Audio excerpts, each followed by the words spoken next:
Dans un village africain où tout le monde se connaît, même les secrets finissent par faire du bruit. Tout semblait normal, calme, simple.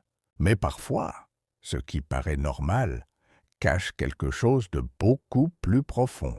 Petit conseil, fais attention aux sourires qui reviennent trop souvent sans raison. Reste jusqu'à la fin, car cette histoire va montrer comment une simple confiance peut tout changer. Le village paisible de Kintaba, là où les manguiers offraient leur ombre aux passants et où les femmes revenaient du puits en chantant doucement, vivait une jeune femme nommée Mariam. Mariam était connue pour sa gentillesse et son courage. Chaque matin, avant même que le soleil ne se lève complètement, elle quittait sa petite maison en briques avec son panier de poissons fumés et de manioc, prête à vendre au marché du carrefour. Elle vivait avec son mari, Moussa, un chauffeur de mototaxi travailleur et souriant, ainsi que leur petite fille, Sana, âgée de 6 ans, vive et toujours joyeuse. Leur vie n'était pas luxueuse, mais elle était paisible. Ils partageaient les repas simples, les rires du soir et les rêves modestes de jours meilleurs. Juste en face de leur maison vivait Clarisse. Clarisse était arrivée au village quelques années plus tôt, après avoir perdu son mari. Elle était élégante, toujours bien habillée, avec des foulards colorés et un parfum léger qui annonçait souvent sa présence avant même qu'on ne la voie. Elle parlait avec douceur, appelait tout le monde « ma sœur » ou « mon frère » et semblait toujours prête à aider. Mariam l'avait accueillie comme une véritable amie. Quand Clarisse tombait malade, Mariam lui apportait de la soupe chaude. Quand Sana fêtait son anniversaire, Clarisse arrivait toujours avec quelques bonbons et un joli sourire. Peu à peu, elles étaient devenues très proches. Moussa aussi la respectait comme une simple voisine. Du moins, c'est ce que Mariam croyait. Un soir, après une longue journée au marché, Mariam rentra plus tard que d'habitude. En entrant dans sa cour, elle aperçut Clarisse assise sous le manguier en train de parler avec Moussa. Ils semblaient discuter calmement.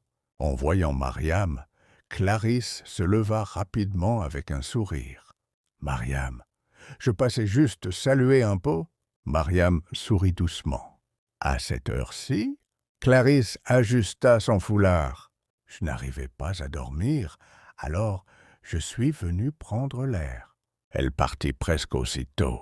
Ce soir-là, Mariam ne dit rien, mais une petite inquiétude s'installa dans son cœur. Ce n'était pas encore un soupçon, seulement une sensation discrète, presque silencieuse.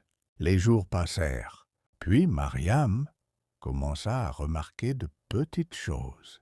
Moussa parlait souvent de Clarisse avec beaucoup de compassion. « Elle a beaucoup souffert, » disait-il. « Les gens jugent trop vite les femmes seules. Parfois, il lui apportait du pain ou l'aidait à porter ses courses. Rien de grave, rien de visible, mais quelque chose semblait changer. Au marché, un matin, une vieille vendeuse appelée Maman Chantal s'approcha de Mariam.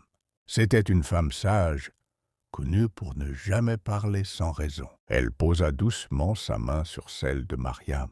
« Ma fille, garde les yeux ouverts !»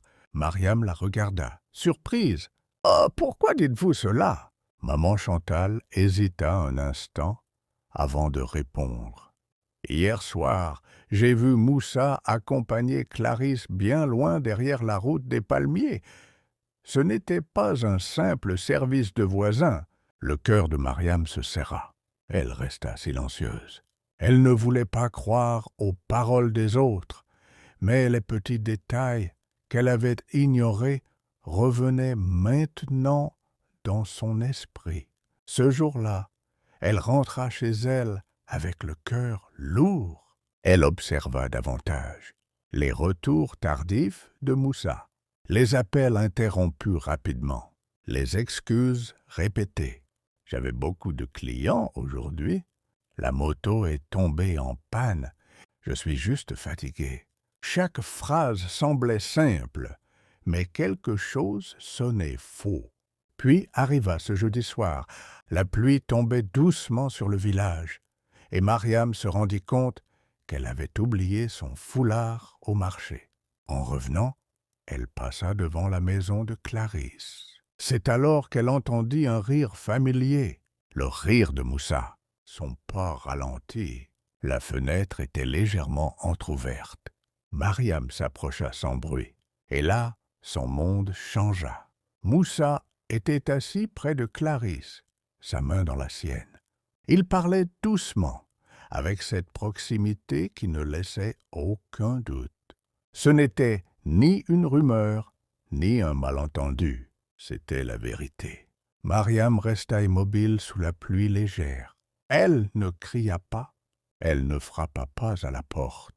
Elle resta simplement là, le cœur silencieusement brisé. Puis elle repartit lentement.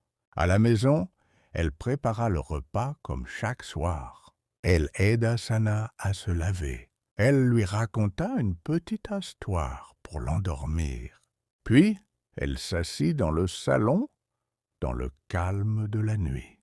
Quand Moussa rentra, il trouva Mariam assise dans l'obscurité, sans colère, sans cri. Seulement ce silence profond qui annonce les grandes blessures. Il comprit immédiatement. Mariam, sa voix tremblait. Elle leva doucement les yeux vers lui. « Depuis quand ?» Moussa baissa la tête. « Ce n'est pas ce que tu crois. » Mariam laissa échapper un petit sourire triste. Les hommes disent souvent cela.